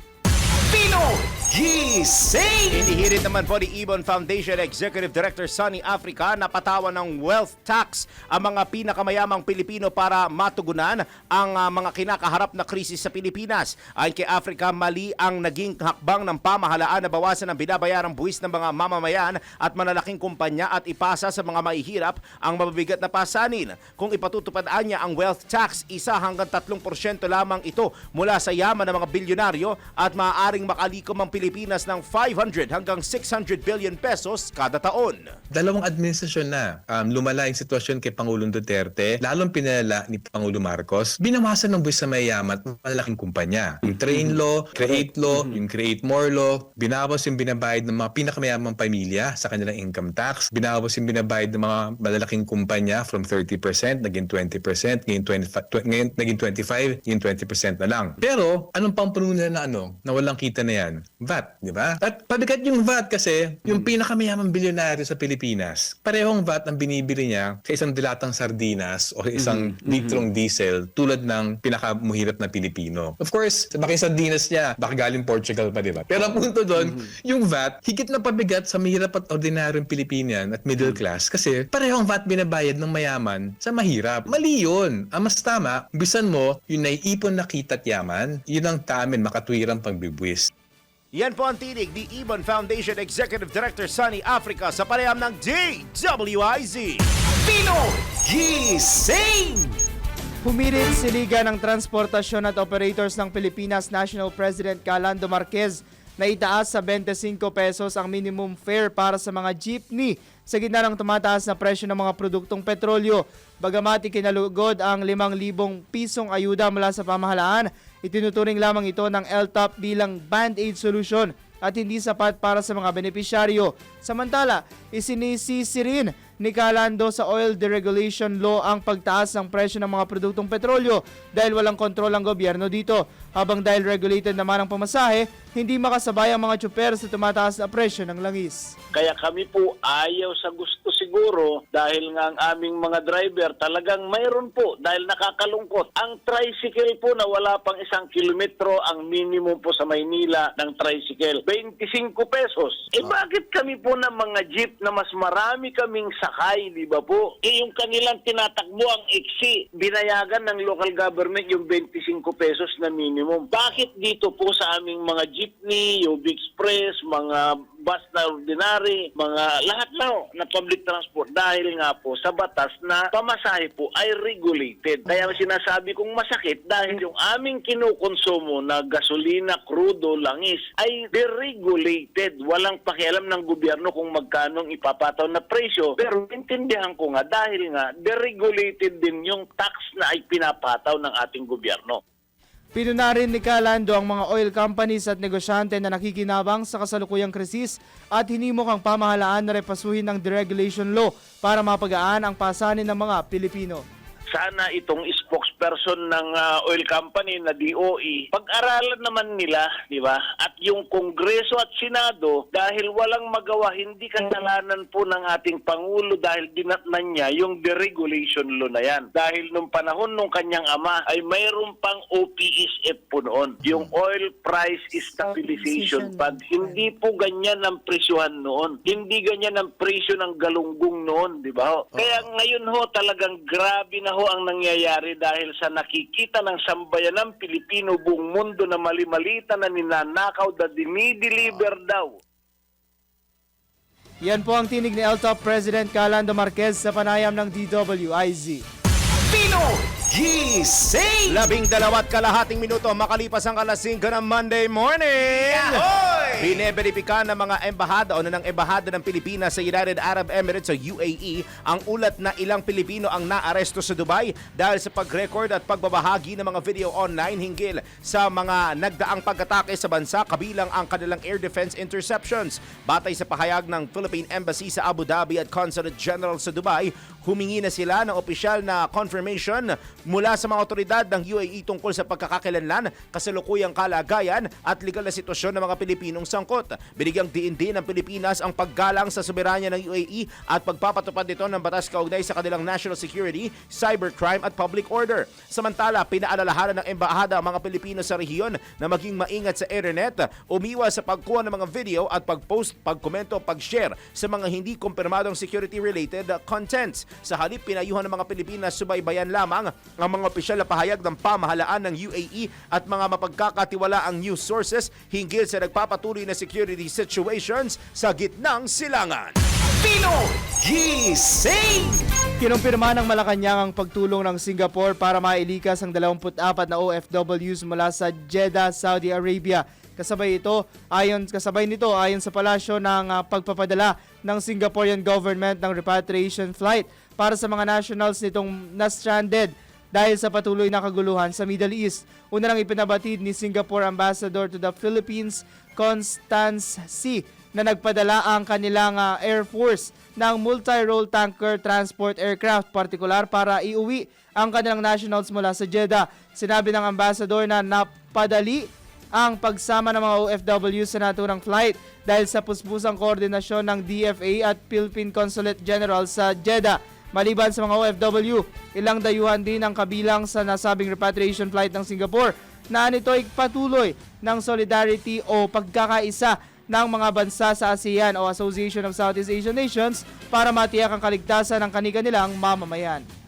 Pino Gising! Kayo ba'y nakakaramdam pa rin ng patuloy na pag-ihip at pagbugso ng malamig na simoy ng hangin dulot po ng amihan? Kung oo, ang susunod ba ninyong tanong ay kung hanggang kailan pa mararamdaman ito at madidelay pa ba ang mainit at maalinsangang panahon sa ating bansa? Alamin natin ngayon sa atlagay ng ating panahon. Pinakahuli, pinaka-latest, pinaka-napapanahon. Whether we like it or not, ito ang magiging DWIZ Weather Report.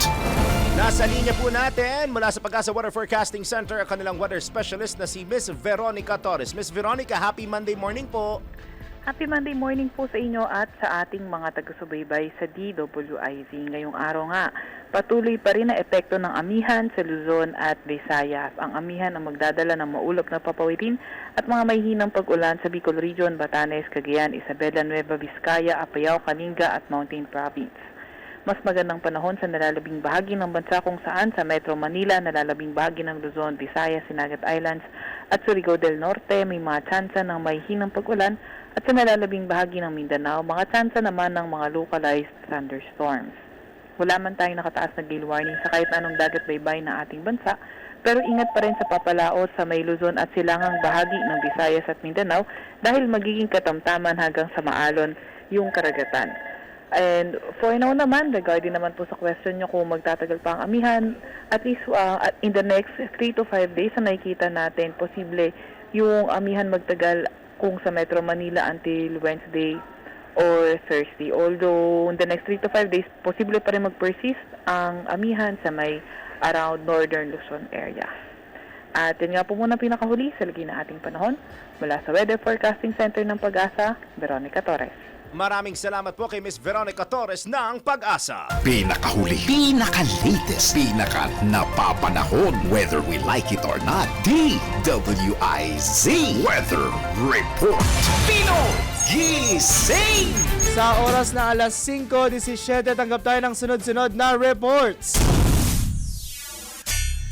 Mga politiko hindi dapat hayaang makaepal sa distribusyon ng fuel subsidy. Detalye mula kay Patrol 19, Sally Ortega Bueno. Nagbabala si Senate Committee on Justice, Social Justice, Welfare and Rural Development Chairman Senator Erwin Tulfo laban sa pamumulitika sa distribution ng fuel subsidy. Ayon kay Senator Tulfo, may mga polisiya na tayong nagbabawal sa pakikialam ng mga politiko. Ang sinumanaan niya na mahuhuling gumagamit ng krisis na ito para sa sariling interes ay dapat naparusahan. Git ni Senator Erwin Tulfo, hindi galing sa bulsa ng mga politiko ang perang pinamimigay, galing ito sa buwis ng taong bayan, kaya dapat ay walang anumang intervention ng mga politiko sa pamamahagi nito. Matatandaang isinulong ni Tulfo sa 2026 General Appropriations Act ang provision na nagbabawal sa mga politiko na makilahok sa distribution ng tulong ng gobyerno. Sinundan nito ni DILG o ng DILG Memorandum Circular Number 2026-006 na nagbabawal din sa paglalagay ng pangalan o mukha ng mga opisyal ng sa mga proyekto ng pamahalaan. Upang gawin itong permanente, muling inihain ni Senator Tulfo ang Anti-EPAL Act o yung Senate Bill number 1750 noong nakalipas na buwan na nagbabawal sa mga incumbent officials at mga kandidato na makibahagi sa mismo pamamahagi ng tulong pinansyal ng gobyerno.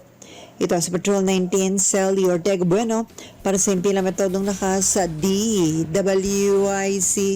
Nagbabalita ng tama, naglilingkod ng tama. Kapag may bagong balita, naka-on air, agad-agad, DWIZ Patrol Report! Ngayon naman po mga pag-uulat mula sa ating Metro Patrol. Gusto kagad magprobinsya kaya paronda na kagad yung sinasabi. Oy! Good news po, libreng sakay pare koy! Libreng sakay po para sa mga City Hall employees ng Caloocan. Detalye mula kay Mama Beth Samson.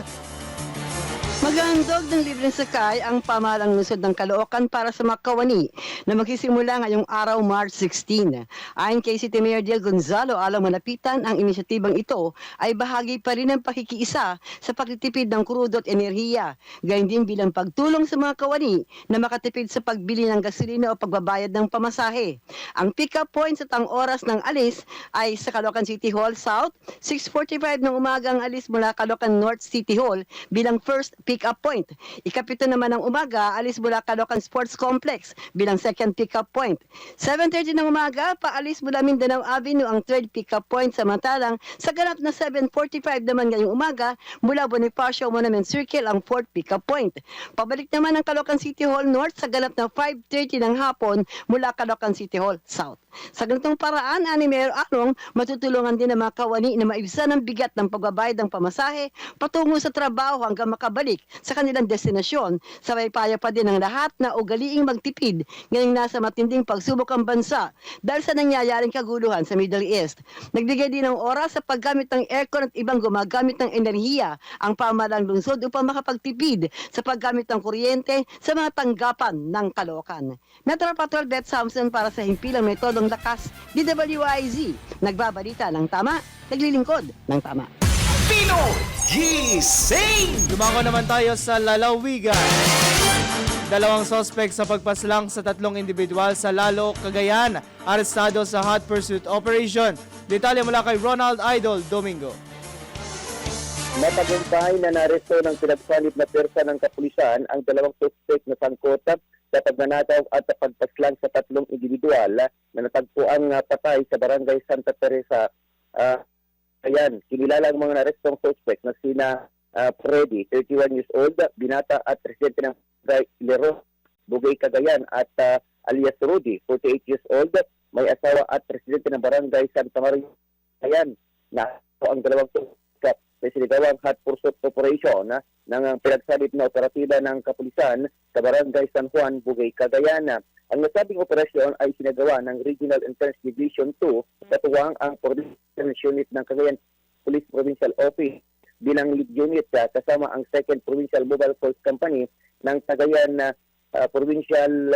Cagayan Police Provincial Office, 3rd Maneuver Company ng Regional Mobile Force Battalion 2, RIU-2 PIT North, Cagayan Maritime Police Station, gayon din ang mga tauhan ng Lalok, Bugay Police Station sa isinagawang operasyon sa ugnay ng naunang pagkakadiscover sa 3 bangkay sa barangay Santa Teresita, Lalok, Cagayan. Sa pagkakarso sa mga suspect, nakumpiska mula sa kanila ang pag-iingat ang isang GT Taurus 9mm pistol, isang M16 rifle na may buradong serial number Siyam na magazine para sa M16, 2 magazine para sa 9mm, mahigit 154 na bala para sa M16, 15 bala para sa 9mm, isang Bushnell scope para sa M16, 2 improvised pistol, shotgun na may 18 bala, isang rifle grenade para sa M16, isang sling bag,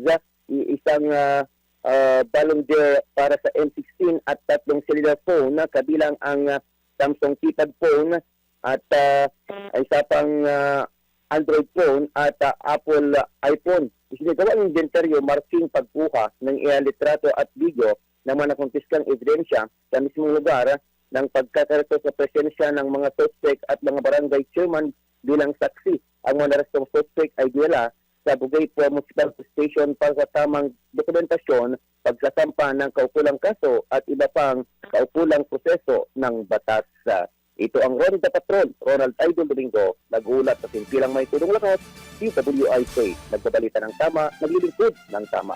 Pino Gising! Dako naman tayo ng Calabarzon! YMCA International, mas pinaigting ang sports program para sa mga kabataan. Naritong favorite ni Kuyang John Riz, si Kuyang Arman Gambe. Kuyang Arman, good morning! Good morning, Kuya Daryl! Para sa isang mas makabuluhang programa sa sports ng mga kabataan sa lungsod ng San Pablo, nagkaroon na isang cutting of ribbons at inaugurasyon ang YMCA San Pablo chapter para sa bagong tayong basketball court sa lugar na diniluhan ng mga kilalang YMCA executives mula sa United States. Present sa nasabing okasyon sina Miss Susan McCormick, President and CEO Youth YMCA USA, Miss Lauren Kuntz, President and CEO of YMCA Atlanta, Orlando Carrion, Secretary General YMCA Manila, at Ian Sumage, Youth Board of Directors at founder ng YMCA Basketball Club. Ayon kay McCormick, ang sports ay hindi lang isang uri ng physical activities, bagkus ito isang bahagdan ng character building, leadership development at nag-uugnay ng pagkatao ng bawat nilalang. Arman kami mula Calabarzon, nag-uulat pa simpilang may todong lakas. DWIZ, nagbabalita ng tama, naglilingkod ng tama. 4-year high school system ibabalik na ng DepEd sa susunod na school year. Alamin kung yan ay fact or fake. issues ng ating bansa ang edukasyon. Sa nakalipas na halos 1.5 dekada, nagkaroon ng malaking pagbabago sa basic education system natin na naisakatuparan sa pamamagitan ng Republic Act No. 10553 o ang tinatawag na Enhanced Basic Education Act of 2013. Pero mula noong taong 2024 hanggang sa kasalukuyan, kaliwat kanan ng panawagan sa ating pamahalaan, lalo na sa Department of Education o DepEd na i-review at ayusin ang senior high school curriculum. Bagamat kumilos naman ang pamahalaan at nagkaroon ng rollout ng decongested K-12 program noong buwan ng Enero, tila may problema pa rin sa edukasyon. Idagdag na rin natin dito ang mga unverified post na kumakalat ngayon na nagsasabing ibabalik na daw ang 4-year high school system sa ating bansa. Kung may katotohanan man ito, tuluyan itong bubuwagin ang K-12 program. For sure, ilan sa ating mga kababayan, lalo na mga magulang at mga mag-aaral na kasalukuyang nasa junior at senior high ang malilito, kakabahan, at yung iba maiinis na naman. Pero bago paniwalaan ang post, alamin muna kung ito ba ay fact or fake. Alamin mo na kung tama o mali, kung totoo o hindi. Bawalang peke. DWIZ, fact or fake. Sa aming ginawang pagsisiyasat, ang Facebook post mula sa page na Walang Pasok Advisory Updates ay nakakuha na ng tinatayang 86 reactions, mahigit 100 komento at humigit kumulang 1,200 shares. Ang naturang page ay may nasa 1,500 followers. Ayon sa post, matapos sumano ang masusing beripikasyon at pagpaplano, inanunsyo raw ng DepEd ang pagbabalik sa dating 4 na taong high school curriculum. Ginamit din sa post ang logo ng DepEd at ng Commission on Higher Education o CHED na nagpapahiwatig na ang desisyon ay umano'y pinagtibay ng dalawang ahensya. May kalakip din link ang post na sinasabing naglalaman ng opisyal na anunsyo. Mayroon ding mga videos online na tila ibinabalita ng isang kaduda-dudang newscaster ang pagtatapos ng K-12 program. Agad na nag-react ang ilang netizens kung saan may nagsabing hindi umano epektibo ang K-12 program at dagdag gastos lamang ito, habang ang iba naman ay nagpahayag ng pangamba sa magiging epekto nito sa kasalukuyang senior high school students. Ngunit napag-alaman ng aming News and Information team na hindi inalis ang K-12 program. Sa madaling sabi, fake ang naturang post at claim. Sa katunayan, naglabas ng advisory ang Department of Education o DepEd kamakailan upang pabulaanan ng claim na aalisin ang grades 11 at 12 sa school year 2026-2027. Dagdag pa dito ang link na kalakip ng post na sinasabing naglalaman ng detalye tungkol sa umano'y desisyon ng Education Department ay hindi tumuturo sa isang lehitimong government website. Sa halip, ito ay nagre-redirect sa isang listing ng household product sa isang online shopping platform. May ilang netizens din ang agad nakapansin sa kahina-hinalang link at nagbabala sa comment section, habang ang iba ay itinag ang DepEd upang mabigyang pansin ang maling impormasyon. Nanawagan din ng Education Department sa mga gumagamit ng social media na maging mapanuri at maingat sa pagbabahagi ng impormasyon online at sumubaybay lamang sa kanilang mga beripikadong social media accounts para sa mga opisyal na anunsyo at updates. Para sa Fact or Fake, Daryl Justin, nagbabalita ng tama, naglilingkod ng tama. Huwag magpapaloko, huwag magpapagancho, huwag magpapaskam. Bawal! Bawal ang peke. DWIZ, fact or fake. Pinoy Gising! O, ngayon po, alam na natin na walang katotohanan at yun ang aking naihandog sa inyong fact or fake. Ba't ang bagal din ng ang bagal din ng pagkakabanggit no? Kasi ang bagal mo doon. Tawag doon time-sensitive information. At saka para mas maintindihan. Baka kasi mamaya, laganap ngayon, minsan yung sinachap-chap yung video, tapos akala mo surprise. yun yung totoo. Tama. Inedit na, in-AI na nila. At least yan, sigurado kayo sa bagal ng basa ko sa item na yan. May inip yung mag-surprise ng video mo. Ang bagal ng paggawa sa Yun yung goal. Diba? Oo, sabi niya, tama. sino ba ito nag-BBO ng pangalan nito? Ayoko na nga kunin ito, mabagal to. Huwag na natin i-fake news Tapos to. yung pala, kliyente pala nagpaparakat sa labas. Hindi, kunin niyo po ako. Bigla gano'n rin, no? Ay, nako, tanggap tayo ng ulat para sa ating Metro Patrol. Wanted na nagtago ng 14 na taon sa batas natiklo sa Paso de Blas sa Valenzuela. Report mula kay Kuyang Danny Cruz. Arestado ng Valenzuela Police ang lalaking kabilang sa listahan ng most wanted person matapos magtago sa batas ng 14 na taon. Kinilala ni Police Colonel Joseph Talento ang akusado na si alias Dan, 39 na taong gulang, residente ng Valenzuela City. Sa ulat ng pulisya, nagtago ang akusado matapos mangyari ang krimen taong 2012. Ayon kay Police Captain Manuel Cristobal ng Police ng Substation 1, nakatanggap sila ng impormasyon na ang akusado ay namataan sa barangay Paso de Blas sa Valenzuela City. Sa direktiba ni Police Colonel Talento, hepe ng Valenzuela City Police Station, mabilis na nagsagawa ng manhunt operation ng pulisya ng Substation 1 na pinangunahan ni Police Captain Cristobal kasama ang kanyang mga tauhan. Matagumpay namang naaresto ang wanted na si Dan at naisilbi ng pulisya ang warrant of arrest na inilabas ng Branch 171 ng Regional Trial Court ng Valenzuela City. Ito ay sa kasong attempted murder na may petsang April 30, 2013. Kasalukuyang nasa selda na akusado sa Custodial Facility Unit ng Valenzuela City Police Station. Metro Patrol, Danny Cruz, nag-uulat sa impilang may todong lakas. DWIC, nagbabalita ng tama, naglilingkod ng tama. Pino Gising! Nawala ba? Nawala? Nako, nawala. Pare, kaya magbabasa ka raw muna. So ito na nga. Sige. Kinumpirma ni Vice President Sara Duterte na mayroon ng 4 na individual na lumapit sa kanya para mapabilang sa kanyang senatorial slate sa 2028 elections. Gayunman, hindi pinangalanan ng pangalawang Pangulo kung sino-sino ang mga ito. Maliban dito, tikom din si VP Sara kung kabilang sa mga lumapit sa kanya si dating COMELEC Commissioner Attorney Rowena Guanzon na kamakailang nagpahayag din ng kanyang kandidatura. Kaugnay nito, muli namang iginiit ng Vice Presidente na hindi niya muna isa sa publiko kung sino ang kanyang posibleng running mate sa darating na eleksyon. Pino Gising! Ang okay na linya, balik tayo ng probinsya. Wanted person sa kasong adultery, arestado sa Gataran, Cagayan. Report mula kay Kuyang Ronald Idol Domingo. Idol, naimbag gabigat.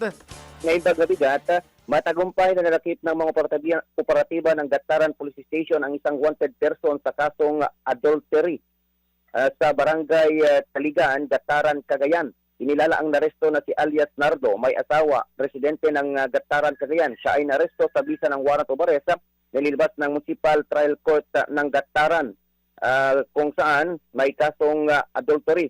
Sa kanyang pagkakaresto, piniwalag ng mga pulisan ang kanyang mga karapatan. Matapos ang pagkaresto, agad na dinala ang suspect sa Gataran Police Station para sa wastong dokumentasyon.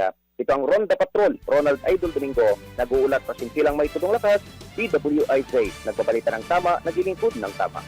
Pino Gising! Samantala,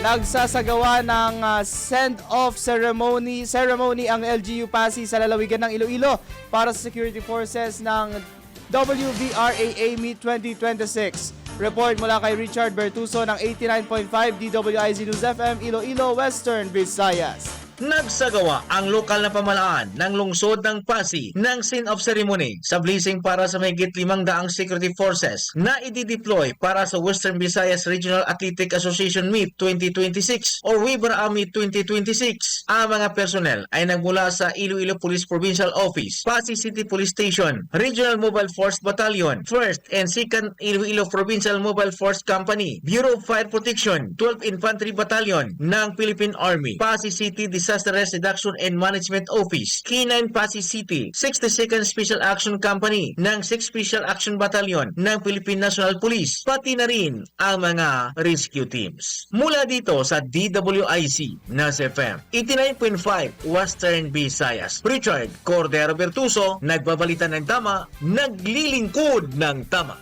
Pino Gising! Yan, salamat Kuyang Richard. Patuloy tayo napapakinggan sa mga NOS FM regional stations natin at DWIC sa Luzon, Visayas at Mindanao. Balik tayo ng Bicolandia.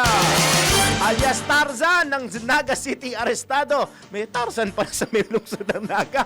Arestado po yan sa drug bypass operation. Report po mula kay Kuyang Melvin Machado. Nasa custody ngayon ng Police Station number 5 ng Naga City Police Office ang suspect na kinilala sa alias na Tarzan. 46 years old, may asawa, walang trabaho at residente ng Zone 3, Barangay Pagdaykon, Mabulo, Naga City matapos maaresto sa ikinasang anti-illegal drug by bust operation Sabado ng gabi, March 14, 2026. 6 na piraso ng heat-sealed transparent plastic sachet ng umano'y shabu ang nakumpiska sa suspect na nagkakahalagang 6,800 pesos kasama na ang 500 pesos na ginamit na buy bust money. Lumalabas sa record ng Naga City Police Office na may dati na itong kaso sa paglabag sa Republic Act 9165 noong taong 2015, habang kasong homicide naman ang kinakaharap nito noong taong 2016 sa kanilang barangay. Ngayong Lunes, inaasahan na may isasampa na ang pinakauling kaso nito sa illegal na droga. Ito ang Ronda Patrol, Melvin Machado para sa Impilang May Todong Lakas, DWIZ. Nagbabalita ng tama, naglilingkod ng tama. Pino Gising! Dumako naman tayo sa Hilagang Luzon. 6 na individual sa Cagayan arestado sa illegal na pagsusugal. Nagbabalik Kuyang Ronald Idol Domingo. 6 na individual ang naresto ng mga operatiba ng pulisya sa magkakaiwalang operasyon laban sa illegal na pagsugal sa bayan ng Bagao at Santa Ana, Cagayan. Sa ulat ng Bagao Police Station, nauwi sa pagkakaresto ng 3 individual matapos silang mahuling naglalaro ng pusoy na may kasamang pusta. Samantala, ang isa pang suspect ay nakatakas at kasalukuyang pinaghanap ng mga autoridad. Nakumpiska mula sa mga suspect ang isang deck ng baraha at perang pustahan na nagkakalaga ng 571 pesos. Sa hiwalay naman na operasyon ng Santa Ana Police Station, 3 individual rin ang naaresto matapos maulihan naglalaro ng tong-its. Nasamsam naman mula sa kanila ang isang deck ng baraha at perang pustahan na nagkakalaga ng 247 pesos sa iba't ibang denominasyon. Ang pagdodokumento sa mga nakumpiskang ebidensya ay isinagawa sa mismong lugar ng pagkakaresto sa presensya ng mga suspect at mga saksi na barangay officials. Ang mga narestong individual at mga nakumpiskang ebidensya ay dinala sa kanilang himpilan ng pulisya para sa dokumentasyon at kaukulang disposisyon. Nagpaalala naman si Police Colonel Mardito G. Anguluan, Special Director, na patuloy na paigtingin ng kapulisan ang operasyon laban sa lahat ng uri ng illegal na gawain. Ito ang Ronda Patrol, Ronald Idol Domingo, nag-uulat para Simpilang May Todong Lakas, DWIZ, nagpabalita ng tama, naglilingkod ng tama. Pino Gising! Balik ko tayong Iloilo! Ang lungsod ko ng Iloilo Coordinating Council muling binuo upang bantayan ang presyo ng basic goods at petroleum products. Mula ulit sa 89.5 DWIZ News FM Weather on Western Visayas. Narito ang report ni Richard Bertuso. Nagpalabas ng Executive Order number 003 ang pamalang lokal ng lungsod ng Iloilo na nagtatag muli ng Iloilo City Local Price Coordinating Council. Ito ay bahagi ng ginagawang hakbang ng lungsod upang maprotektahan ang publiko laban sa hindi tamang presyo ng basic commodities at produktong petrolyo. Ang naturang konsiho ay siyang magbabantay at makipag-ugnayan sa ahensya ng gobyerno upang masiguro na may sapat na supply ng basic goods at nasa tama ang presyo nito upang mapigilan ang hoarding, profiteering at illegal price manipulation. Sila rin ang gagawa ng anumang rekomendasyon upang mapanatiling estable ang presyo ng mga ito. Mula dito sa DWIZ Nas FM 89.5 Western Visayas, Richard Cordero Bertuso, nagbabalita ng tama, naglilingkod ng tama. Pino Gising! Sa iba po mga tampok na balita sa oras na ito, pinaghihintay ni Vice President Sara Duterte ang Kamara ngayong araw kung magbibigay siya ng kanyang kasagutan hinggil sa 2 impeachment complaint na inihain po laban sa kanya. Sa isang exhibit para sa commemoration ng 90th anniversary ng Office of the Vice President o OVP, humirit po ang pangalawang Pangulo ng 14 pa o humirit si VP Sara na 14 pa lang ang Vice Presidente ng Pilipinas dahil hindi pa anya tapos ang kwento ng ika-15. Nabatid na binigyan lamang hanggang ngayong araw si VP Sara para magsumite ng kanyang sagot laban sa kinakaharap na aligasyon. Kung makakapagsumite ang VP, bibigyan naman ng Kamara ang mga complainant ng 3 araw para maghain ng kanilang reply at dagdag 3 araw sa Vice Presidente para magsumite ng rejoinder. Pino Gising! Tanggap po muli tayo ng report mula sa lalawigan. Chinese national timbog sa iligal na pagawaan ng baterya sa San Simon, Pampanga. Detalye mula kay Kuyang Johnny Gole. Maya pahabak, Kuyang Johnny. Yes, maraming salamat. Isang Chinese national itong arestado ngayon ng mga operatiba ng Criminal Investigation and Detection Group o CIDG Region 3 at itong local police dito sa bayan ng San Simon, Pampanga. Matapos salakayin itong isang pagawaan o itong recycling facility ng baterya dito sa Barangay de la Paz, San Simon, Pampanga. Ayon dito sa ulat ng CIDG Regional Office 3 na may dala silang search warrant para salakayin nga itong nasabing lugar dito sa loob ng Global Asian Business Park sa San Simon, Pampanga. Sa nasabing raid o sa nasabing pagsalakay ay nakumpiska ng mga otoridad itong bulto-bulto ng mga sira ng mga baterya at ilang mga gawa ng baterya ng mga sasakyan at e-bikes at ilang pang mga hazardous chemicals na tumitimbang ng 8,950 kilo na mga nasabing chemical. Ito ay nagkakahalaga umano ng 19,514,000 o 514,100 pesos.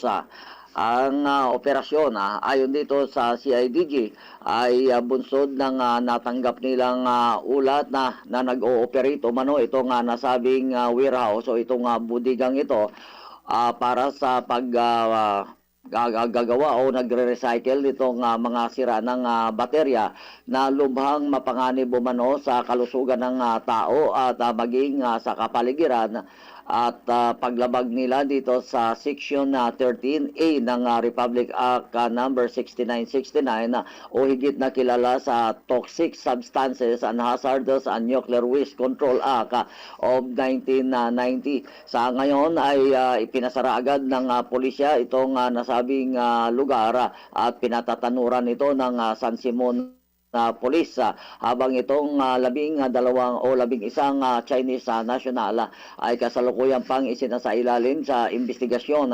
Wala sa lugar ang may-ari ng nasabing pagawaan ng isinagawa ang nasabing pagsalakay. Mula dito sa Campo Olivat, Pampanga, ito si Central Patrol, Johnny Gole para sa Intilang ito bilang at DWI, nagbabalita ng tama, naglilingkod ng tama. Pino Gising! Yung kaharap ko may binabala kanina.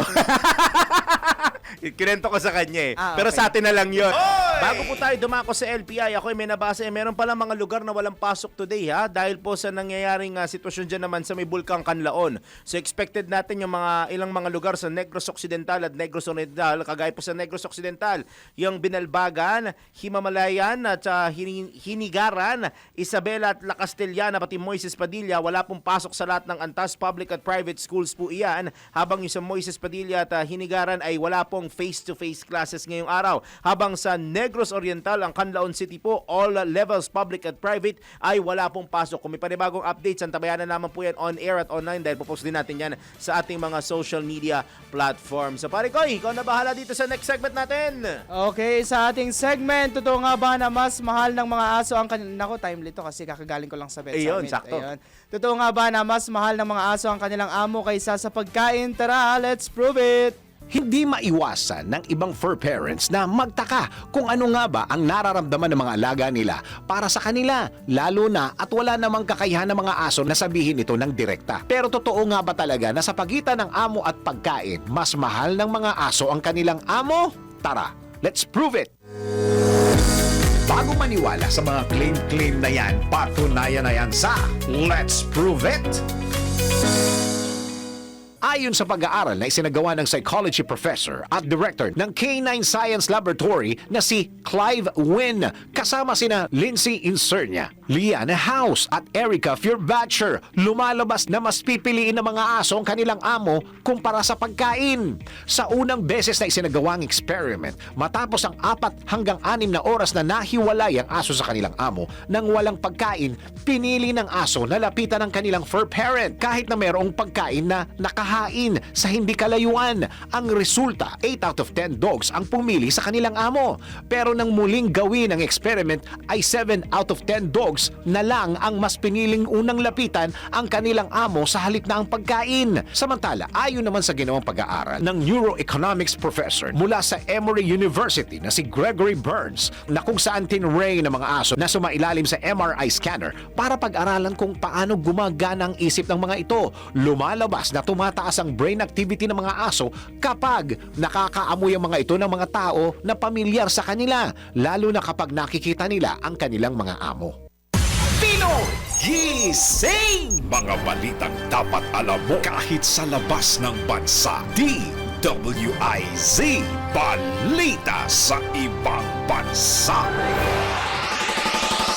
16 na Palestinian ang nasawi sa Gaza Strip at West Bank matapos ang magkakasunod na opensiba ng puwersa ng Israel. Ayon sa mga medic at sa Interior Ministry ng Hamas, isang Israeli airstrike ang tumama sa isang sasakyan malapit sa pasukan ng bayan ng Zawaida sa gitnang bahagi ng Gaza, kung saan nasawi sa insidente ang isang mataas na opisyal ng pulisya at 8 iba pang police officers. Bukod dito, sinabi ng Gaza Health Ministry na hindi bababa sa 14 na katao ang mga sibilyang nasugatan sa naturang pag-atake. Sa kasalukuyan, patuloy ang pagre-responde ng mga rescue team at medical workers sa lugar habang sinusuri ang lawak ng pinsala.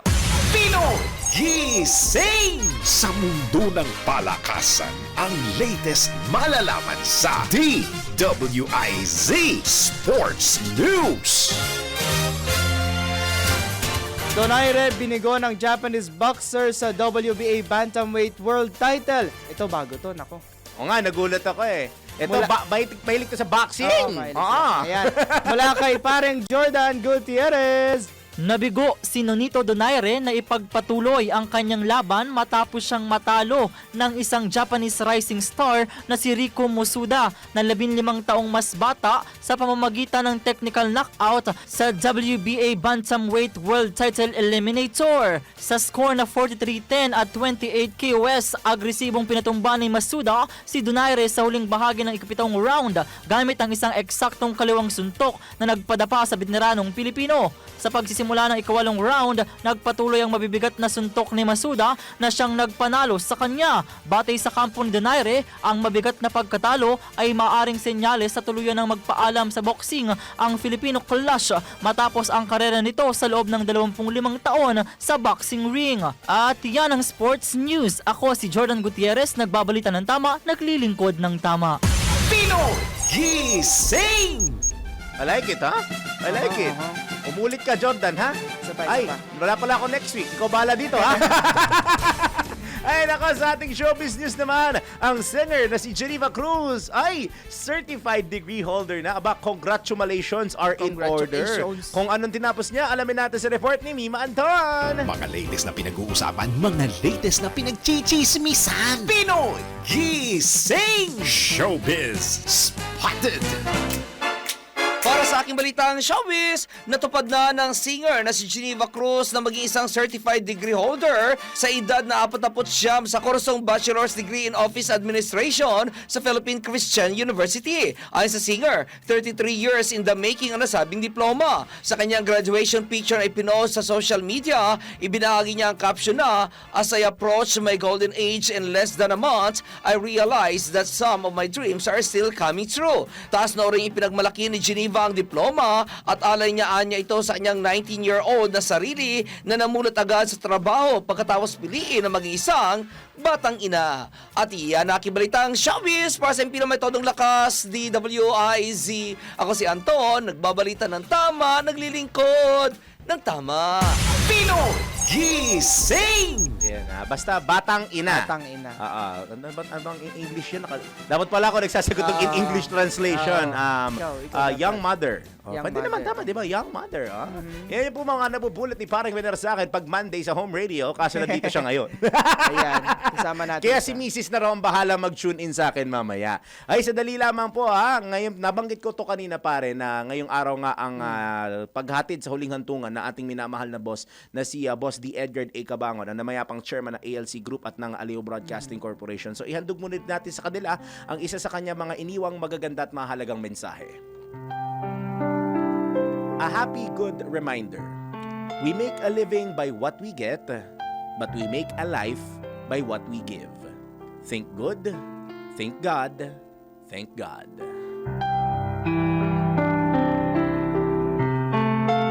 May kwento ko lang nung ako'y pumunta doon noong Sabado, si Ma'am Sharon Tan, ang kanyang minamahal na partner, nagbibigay ng iba't ibang quotes. Kung ano yung mga sinasend niya, maganda, di ko lang kung nakakuha kayo Maganda yung mga binibigay na quotes at reminders doon. At muli, ang ating pakikiramay at ang aming request niya, paring John Rhys sa inyo na nakikinig sa amin, isama po si Boss Edgar sa inyong mga panalangin ng kanyang eternal repose na kanyang kaluluwa. Ulitin ko lang, ang funeral mass, mamayang 2:30 po yan ng hapon sa San Felipe Neri Catholic Cemetery. Diyan po yan sa Mandaluyong na pangungunahan ni Cardinal Joe Advincola, ang Arsobispo ng Maynila. Pagkatapos ililibing po sa tabi ni Amba at ng kanyang lola na si Dominga Cabangon, si Boss Edgar. Pagkatapos po yan ng misa. Diyan din po yan sa may San Felipe Neri Catholic Cemetery. Kaya sa mga dadalo po, ipaabot na rin po natin ang ating pakikiramay at pagmamahal po sa pamilya ni Boss Edgar. At syempre ang aming patuloy na pagramay, lalo na dito sa ALC Group at sa Aleo Broadcasting Corporation. Bueno, yan na po ang kalipunan ng mga balita ay tinapok natin sa Pinoy Gising on a Monday. Paalala po, hindi kami coding ngayon. Walang coding ngayong araw, kundi 1 and 2 ang may coding for today. Dahil wala kami sasakyan na nagtatapos sa 1 and 2. Kami po niya nakasama hanggang mamayang 10:00 ng umaga. Kung makikita niyo na naman sa Ronda Pilipinas, kami po niya tagapagbalita, Daryl Justin. At John Rhys Galata. Nagbabalita ng tama. Naglilingkod ng tama.